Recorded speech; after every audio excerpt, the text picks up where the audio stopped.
네, 여러분 안녕하세요. 자, 이 리플이 3,000원, 그쵸? 이 3,000원 박스권 라인에서 계속해서 어떻게 하고 있어요? 횡보를 하고 있는 모습을 보여주고 있는데, FOMC에서는 예상대로 금리를 어떻게 했습니까? 동결을 했죠. 동결을 했고, 이제는 중동발 지정학적 이슈가 남았는데, 그렇다 보니까 시장은 정확한 방향을 잡지 못하면서 옆으로만 계속해서 횡보를 하고 있는 모습을 보여주고 있습니다. 그러거나 말거나 미스테이블 코인 규제법이 상원 최종 표결 통과를 하면서 이 가상화폐 시장이 점점 더 제도권 안으로 들어오고 있는데, 관련돼서 대응 방법과 어떤 이슈들이 있는지 함께 살펴보도록 하겠습니다. 자, 뉴스를 보게 되시면 트럼프 압박에 또 미 연준 금리 정책이 신중하다. 연내 2회 인하는 유지될 것이다. 라는 지금 얘기를 하고 있는데, 자, 여기서 말하고 있는 연내 2회를 유지하고 있다라는 것은 9월달, 그쵸? 9월달 혹은 12월달 안에 인하할 가능성이 매우 높은 시점이라 볼 수가 있는데, 만약 이제 인하를 하게 되면은 여기 보면은 0.25, 그쵸? 0.25%씩 이제 두 번을 하게 될 거고, 총 0.50을 인하할 것이라고 얘기를 하고 있는데, 또한 관세 부분들 때문에 해당되는 부분이 스태그플레이션 물가가 올라갈 가능성이 매우 높은 시점이라고 언급을 했는데, 사실 이러한 부분은 이제 트럼프 대통령을 관세 부분에 대해서 어느 정도 압박할 수 있는 관점이 생겼다라고도 볼 수가 있을 것 같습니다. 자, 그래서 좀 결론을 말씀드려 보자면, 어제 금리가 4.5%, 그쵸? 4.5% 예측치에서 실제로 4.5% 시장의 예상치와 동일하게 나왔는데, 중요한 건 이제 기자회견이었는데, 기자회견에서는 관세 정책에 따라서 시장에 스태그플레이션 우려가 커졌다라고 했는데, 이 말은 인플레이션 물가, 그쵸? 이 인플레이션 물가가 올라가고 금리도 고금리다라는 부분인데, 이러한 부분들이 시장의 불확실성을 크게 만들 수 있으니까 우리는 좀 더 신중하게 검토해야 될 것이다 라고 좀 말씀을 드리고 싶고, 하지만 오히려 이렇게 금리 인하가 늦춰지게 된다라면 이 금리 인하의 이 기대감은 계속해서 살아있다라는 건 재료와 모멘텀이 살아있는 거기 때문에 시장에서는 오히려 긍정적일 수 있다는 것도 말씀을 드리고 싶습니다. 자, 일단은 금리, 그쵸? 이 금리 관련 이슈는 이렇게 마무리가 되었고, 또 하나의 지정학적 이슈가 남았죠. 보면 이제 트럼프 이란에 대한 군사작전을 승인했고, 최종 명령은 유보한 상태라고 얘기를 하고 있어요. 그러니까 트럼프 대통령은 이란에 대한 군사작전 계획을 비공식적으로 그쵸? 이 승인을 했지만 최종 명령을 유보했다고 얘기를 하고 있는 건데, 사실 이 말은 이 트럼프도 굉장히 뭐하다, 그쵸? 신중하게 검토를 하고 있는 부분이라고 생각할 수가 있겠고요. 미국이 이 이란과 이스라엘의 전쟁 관련되어서 끼어든다라고 한다면 시장은 더욱더 큰 불확실성을 초래할 수 있는데, 물론 이제 전쟁은 절대적으로 일어나면 안 되지만 투자자의 관점으로 보게 된다면 이게 진짜 재밌는 사실은 단기적으로는 이렇게 하락을 할 수 있어요.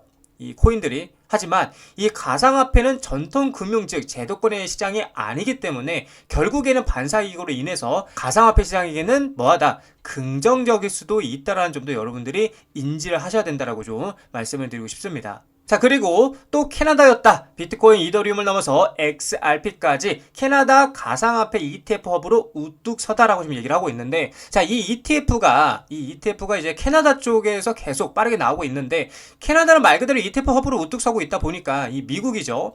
이 미국의 입장에서는 심기가 굉장히 뭐하다, 불편할 수밖에 없다. 왜냐면 미국은 스태그플레이션부터 ETF까지 자신들이 모두 선점을 해서 가상화폐 시장에 패권이죠. 이 패권을 가져가려고 했는데, 이 패권이 미국이 아니라 캐나다가 먼저 선점하고 있으니까 미국의 입장에서는 기분이 좋을 수가 없다. 그렇다 보니까 미국 또한 마찬가지로 해당되는 SEC 그리고 XRP와의 법적 리스크를 빠르게 해소가 되는 XRP ETF가 빠르게 나올 가능성 또한 이러한 부분들로 압박이 되고 있다라는 생각을 할 수 있는 부분이 되겠죠. 자, 뉴스를 보게 되시면 스테이블코인 날개다나 미 상원서 지니어스 법안이 통과가 됐다. 자, 내용을 보게 되시면 상원 본회의에서 이 법안은 찬성이 68 그리고 반대가 30으로 통과가 됐는데, 법안은 이제 하원으로 넘어갔다는 거예요. 그래서 상원에서는 18명의 민주당 의원이 공화당과 함께 찬성표를 던졌고요. 공화당에서는 2명의 의원이 반대표를 던졌는데, 자, 이 스테이블코인 같은 경우에는 가격 변동성을 최소화하기 위해서 특정 자산의 가치를 고정한 가상화폐를 말을 하는데, 주로 미 달러나 유로화 등의 이제 교환 가치로 고정되게 설계된다고 보시면 되겠죠. 그래서 법안은 스테이블코인의 발행과 담보 요건을 강화하고 자금 세탁 방지 법률 준수를 의무화, 그리고 소비자 보호 장치를 마련하고 있는데, 이 규제 법안이지만 시장은 코인을 정당한 금융수단으로 인정한 것이라는 평가가 이어지고 있다는 거예요. 이거 굉장히 중요한 말입니다.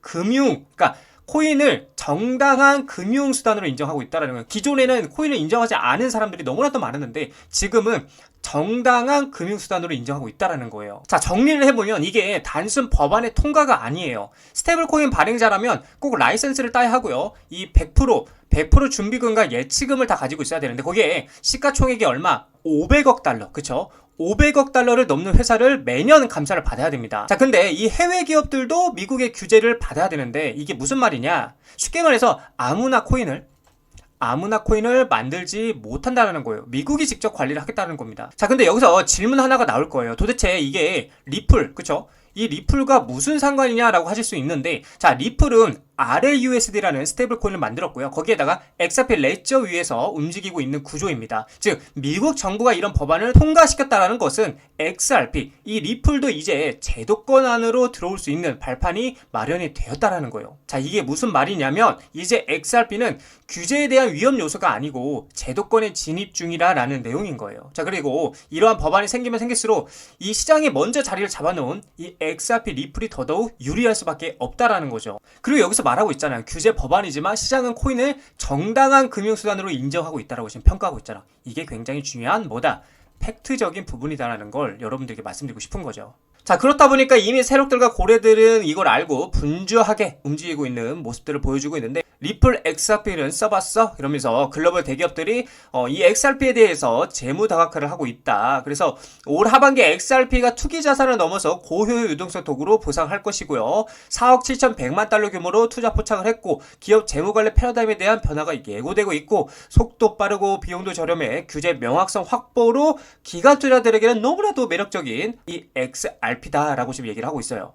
자, 그렇다 보니까 여러 기업들이 어떻게 하고 있어요? 공식적으로 자사 대차 대조표 XRP를 할당에 발표를 했고 비버파워 인터내셔널은 사무를 통해서 1억 2,100만 달러 조달을 했고요. 그리고 미국 의약품 유통업체인 웨지스틱스 헬스는 XRP 인수를 지원하기 위해서 LDA 캐피털로부터 5천만 달러 규모의 주식 신용한도를 확보를 했고 또한 6천 개 이상의 약국으로 구성돼 자산 네트워크에서 XRP 기반 결제를 사용할 계획이라고 밝혔다. 그리고 웨브스 인터내셔널은 국경 간 지불 인프라 강화를 위해서 XRP 재무준비금을 구축하는 것을 목표로 3억 달러 규모의 부채 자금을 조달하기 위해서 SEC에 어떻게 신청을 해놓은 상태이기도 하고요. 그렇다 보니까 메사리는 기업이 XRP 재무준비금에 할당한 총 금액이 현재 얼마예요? 4억 7,100만 달러를 넘어섰다고 분석하고 있다라는 거죠. 돈의 흐름, 이 돈의 흐름, 그리고 뭐예요? 또 수급, 그쵸? 이 수급을 파악할 줄 알아야 된다고 제가 말씀을 드리고 있어요. 이 많은 기업이 이 많은 돈으로 리플을 사모으고 있다는 건 그만큼 리플의 전망이 굉장히 긍정적이게 보고 있다는 관점이라고 제가 말씀드렸죠. 자, 그래서 우리는 돈의 흐름의 구조와 흐름을 이해하고 리플에 투자해 나가셔야 된다고 말씀을 드리고 싶어요. 자, 차트를 보게 되시면 일단은 이 리플 같은 경우에는 계속해서 3,000원 라인에서 왔다 갔다 하고 있는 모습 보여지고 있고 이 정확한 방향성이 나오고 있지만 않다 보니까 계속해서 뭐 횡보를 하고 있는 모습인 거고요. 결국에는 3,000 자리를 어떻게든 간에 지독하게 지켜내고 있는 모습은 긍정적이다라고 볼 수가 있는데 그래서 결국에는 상승 관점은 똑같아요. 제가 말씀드렸던 3,250원 자리 돌파 여부가 굉장히 중요하고 그리고 나서 이 상승 추세선을 따라서 계속해서 상승할 수 있는 방향이 열려 있다고 말씀드릴 수 있고 반대로 3,000원 자리가 무너지게 된다. 결국에는 그렇게 된다라면 2,500원 자리까지도 열려 있기 때문에 쌍바닥 리테스트를 하러 떨어질 가능성이 있다라는 걸 여러분들 참고를 하시고 계속 말씀드리지만 이 박스권 라인이 3,250원 자리를 돌파하면은 상방 아니면 3,000원 자리를 돌파 당하면은 하방이라고 보시면 되겠습니다.